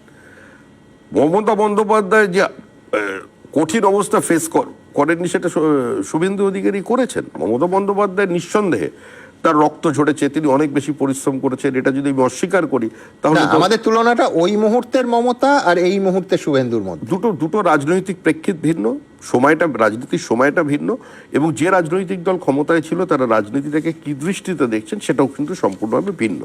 একটা রাজ্যের বিরোধী দলনেতা সংসদীয় রাজনীতিতে যার অবস্থান মুখ্যমন্ত্রীর পরে, তাকে একটা সভা করতে গেলে হাইকোর্টে পৌঁছতে হচ্ছে। এই অবস্থা কাঙ্ক্ষিত নয় গণতন্ত্রে, এটা কোনো সময় কাঙ্ক্ষিত নয়। এখন সবচেয়ে বড় প্রশ্ন আমাদের কাছে যেটা, এটা বলতে পারো একটা বড় চ্যালেঞ্জ, এর উত্তর আমি দিতে পারছি না, কারণ যেখানেই যাচ্ছি মানুষ জিজ্ঞাসা করছে আমাকে যে আপনি বলুন তো, যে যেখানে সংবিধানের 4টে স্তম্ভই যেখানে আক্রান্ত, রক্তাক্ত, ক্ষতবিক্ষত, যে total breakdown of constitutional machinery, তারপরেই সরকারটা কি করে আছে, এই প্রশ্নের উত্তর কিন্তু আমার জানা নেই। আমরা বলছি যে আমরা আমাদের নীতিগত অবস্থান থেকে দল 356 ধারা প্রয়োগ করে সরকারকে ভেঙে দেওয়া যাবে না। হ্যাঁ বলছেন 56, আমরা ভাঙার পক্ষে নই, আমরা কংগ্রেসের ডিএনএ আমাদের নয়, আমরা চাই কাউকে আমরা শহীদ হতে দেব না। আমরা একটা স্বাভাবিক রাজনৈতিক মৃত্যুর দিকে যখন একটা দল এগিয়ে চলেছে, আমরা কেন এর মধ্যে ঢুকবো? কিন্তু মানুষ প্রশ্ন করছে কেন আছে, আমরা রাজভবনে যান, ওই যে রাজভবনের গেটে তো তালা থাকে, ওখান থেকে ঢুকতে পারি না আমরা। আপনি উত্তর দিন, এই উত্তর আমারও জানা নেই। বেশ, আমি র্যাপিড ফায়ারে আবার ফিরবো। শ্যামাপ্রসাদ মুখোপাধ্যায় না দীনদয়াল উপাধ্যায়? শ্যামাপ্রসাদ মুখোপাধ্যায়ের ব্যক্তিত্ব, তার জনপ্রিয়তা, তার রাজনৈতিক সচেতনতা, রাজনৈতিক বোধ শক্তি একটা এমন উচ্চতায় ছিল যে তিনি সংখ্যায় কম হয়েও নিজেকে বিরোধী দলনেতা হিসেবে প্রতিষ্ঠিত করতে পেরেছিলেন। এবং দীনদয়াল উপাধ্যায় তার বিস্তার ঘটিয়েছিলেন। দীনদয়াল উপাধ্যায় এই দল তৈরি করার কারিগর। দীনদয়াল উপাধ্যায়ের পাণ্ডিত্য এবং তার সাংগঠনিক শক্তির যে মিশ্রণ, সেটা অতুলনীয়। সুতরাং দুজনেই দুজনের পরিপূরক। এবং শ্যামাপ্রসাদ মুখার্জি বলেইছিলেন, আমি যদি 5টা দীনদয়াল পেতাম তাহলে আমি আইএস অফিসার ছাড়াই একটা দেশ চালিয়ে যেতে পারি। এতটাই দুজনের প্রতি দুজনের। বেশ, আমার পরের প্রশ্ন, মুরলীধর সেন লেনের বিজেপি অফিস না সল্টলেকের নতুন বিজেপি অফিস? মুরলীধর সেনের বিজেপি অফিসের সঙ্গে অনেকের আবেগ জড়িয়ে আছে। দেখুন, ওটা ছিল অমৃত সমাজ হল, পরবর্তীকালে বাস্তুহারা সহায়তা সমিতির কাছে ছিল। তারপর শ্যামাপ্রসাদ মুখার্জি হলটি নিয়েছিলেন, ভাড়ার বাড়ি। ওই বাড়িতে ডক্টর রাজেন্দ্র প্রসাদ এসেছেন। ওই বাড়ির একটা অংশে বাপু জগজীবনরাম কিছুদিনের জন্য ভাড়া ছিলেন, বঙ্কিমচন্দ্র চট্টোপাধ্যায় এসেছেন। মানে সে সময় সমস্ত ইন্টেলেকচুয়াল জয়েন্টরা ওই বাড়িতে এসেছেন। শ্যামাপ্রসাদ মুখার্জি, আচার্য দেবপ্রসাদ ঘোষ, বিষ্ণুকান্ত শাস্ত্রী, হরিপদ ভারতের সবাই বাড়িতে বসেছে। তো স্বাভাবিকভাবে বিজেপি কর্মীদের আবেগ জড়িয়ে আছে। এখন তো তুমি যে বললে সোশ্যাল মিডিয়ার যুগে এখন কল সেন্টার থাকে, রাজনীতির লড়াইটা অনেকটা ভিন্ন হয়ে গেছে, সেটা জায়গার বেশি প্রয়োজন। বিজেপি ওই জায়গাটুকুর মধ্যে অ্যাকোমোডেট করতে পারছে না। আইটি সেলটা বললে না, বিরাট আইটি সেল লাগে বিজেপির বা তৃণমূলের, বিরাট আইটি সেল লাগে। আইটি সেল লাগে। এবং এখন নির্বাচনী লড়াই, রাজনৈতিক দল তো বিজ্ঞানকে গ্রহণ করেছে। দরজা জানলা বন্ধ করে তো আমরা বেঁচে থাকতে পারবো না। তো সুতরাং স্বাভাবিকভাবেই কর্মী বাড়ছে, দল বড় হচ্ছে। বিজ্ঞান থেকে সাহিত্যের দিকে ফিরি, কবি হিসেবে কাকে এগিয়ে রাখবে? মানে পাঠক হিসেবে শ্রমিক ভট্টাচার্যের কে প্রিয়, সুনীল গঙ্গোপাধ্যায় না শক্তি চট্টোপাধ্যায়? দেখুন, আমি দুজনকেই ভালো লাগার কবি, কবিতা তো ভালো লাগা। নিঃসন্দেহে শক্তি চট্টোপাধ্যায় আমার প্রিয় কবি, এটার মধ্যে সঙ্গে কোনো ইয়ে নেই। বেশ, আমার শেষ র্যাপিড ফায়ারের প্রশ্নটা বেশ কয়েক মাস আগে দেশ জুড়ে একটা বিতর্ক তৈরি করেছিল। কেন আপনাদের মনে থাকবে, কিন্তু সেই একই র্যাপিড ফায়ারটা আমি শ্রমিককেই করব। গান্ধী না গডসে? গডসে গান্ধীকে হত্যা করেছিলেন। গডসের সঙ্গে যারা আমাদের বিচার পরিবারকে যুক্ত করেছিলেন, দুটো কমিশন বসেও তারা প্রমাণ করতে পারেননি। আমি উত্তর আমার একটাই, কংগ্রেস গান্ধীজিকে গ্রহণ করেছে কিন্তু অবলম্বন করেনি। গান্ধীজিকে অবলম্বন যদি কেউ করে থাকে, ভারতীয় জনতা পার্টি। এবং গান্ধীজি একটা কথা বলতেন যে কোনো পরিকল্পনা যদি নাও, সেটা করবার সময় যদি সমাজের একদম শেষ পংক্তিতে যে মানুষটা দাঁড়িয়ে আছে তার মুখের দিকে তাকিয়ে সেটা করো, তবেই সেটা বাস্তবায়িত হবে। তাই আজকে নরেন্দ্র মোদীর নেতৃত্বে যেটা দেখা যাচ্ছে যে সেটা সোশ্যাল ওয়েলফেয়ার স্টেটের আঙ্গিকে দাঁড়িয়ে একদিকে আধুনিকীকরণ, একদিকে এই বিশ্বায়নে ভারতকে প্রাসঙ্গিক করা, প্রযুক্তি বিজ্ঞানে ভারতকে এগিয়ে নিয়ে যাওয়া এবং made in India, make in India সেটাকে প্রতিষ্ঠিত করা, এবং তার সঙ্গে কোভিড কালে 80 কোটি মানুষকে বিনা পয়সায় রেশন দেওয়া, 2 বারের ভ্যাকসিন দেওয়া এবং প্রত্যেকটি সামাজিক প্রকল্পকে, সোশ্যাল ওয়েলফেয়ার প্রজেক্টকে বাস্তবায়িত করা, এই টাকার, এই মানুষের টাকা মানুষের কাছে ফিরিয়ে দেওয়া। আর তার মধ্যে পশ্চিমবঙ্গ অন্তরায় হয়ে দাঁড়িয়েছে তৃণমূল কংগ্রেসের সীমাহীন লোভ আর প্রাতিষ্ঠানিক লুট। বেশ, আবার বলছি যে কে বলবে যে ইলেকশনের, ভোটের, আগামী নির্বাচনের, বিধানসভা নির্বাচনের এখনো 10 মাস বাকি। শ্রমিক ভট্টাচার্য, অনেক ধন্যবাদ। আমি তোমার শেষের কথা সূত্র ধরে বলবো যে সাধারণ প্রান্তিক মানুষ, এই রাজ্যের খেটে খাওয়া মানুষ, এই রাজ্যের সমস্ত মানুষ যেন একটা আশার আলো দেখতে পায়। অবশ্যই ঘরের ছেলে ঘরে থাকবে, ঘরের ছেলে ঘরের ভাত খাবে। গ্রামের মানুষের মাথার ওপরে 2028 সালের মধ্যে প্রত্যেকের বাড়ির উপরে পাকা ছাদ তৈরি হবে। প্রধানমন্ত্রী আবাস যোজনা সম্পূর্ণ হবে পশ্চিমবঙ্গে। এদের বিসর্জনের পর থেকেই কাজ শুরু। ধন্যবাদ শ্রমিক ভট্টাচার্য। এবার চোখ রাখবো দিনের অন্যান্য বড় খবরগুলোতে। নিয়োগ দুর্নীতির মামলায় কলকাতা হাইকোর্টে